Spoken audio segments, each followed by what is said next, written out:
Ողջույն արգելիներս, այսօր ինձ մոտ կա սարի սունկ,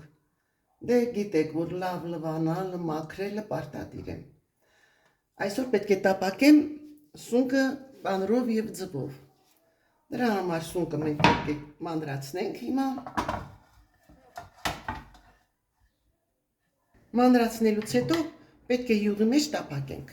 յուղը դրել եմ տապակի մեջ, ես սունկը սիրում եմ կարագով կամ յուղով, բուսայուղով ինձ դուր չի գալիս, ահա յուղը դաղվեց և սունկը գցում ենք տապակի մեջ, ուժեղ կրակով ենք տապակում, ինչու ուժեղ կրակով, որ շատ արագ երևապատվի և հեղուկ քիչ դուրս գա, որպեսզի սունկը ավելի համեղ լինի, սունկը տապակի մեջ լցնելուց հետո արագ խառնում ենք, աղ չեք անում դեռ, եթե աղ անեք, աղը կնպաստի, որպեսզի իրենից շատ հեղուկ դուրս գա, սունկը տապակվում է, ես պանիր եմ քերել, հալվող պանիր եմ, վերցրել եմ 4 ձուն, այսքան սունկի համար, քարում եմ, ձվի վրա ավելացնում եմ քերած պանիր,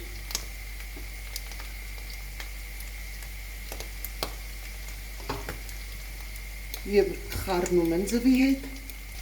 և լցնում եմ սունկի վրա, մի հատ խառնում եմ, եթե նկատեցիք ես աղ չեմ արել, որտև պանիր եմ լցնում վրան, կափարիչով ծածկում եմ, ահա պատրաստ է մեր սունկը, ահա խնդրեմ տեսեք ինչ ախորժալի տեսք ունի, իսկ հիմա փորձենք,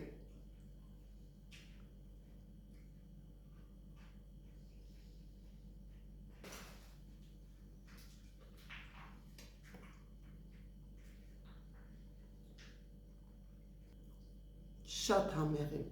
սունկ սիրողներ հաստատ այս տարբերակը ձեզ դուր կգա, պատրաստեք և թող անուշ լինի։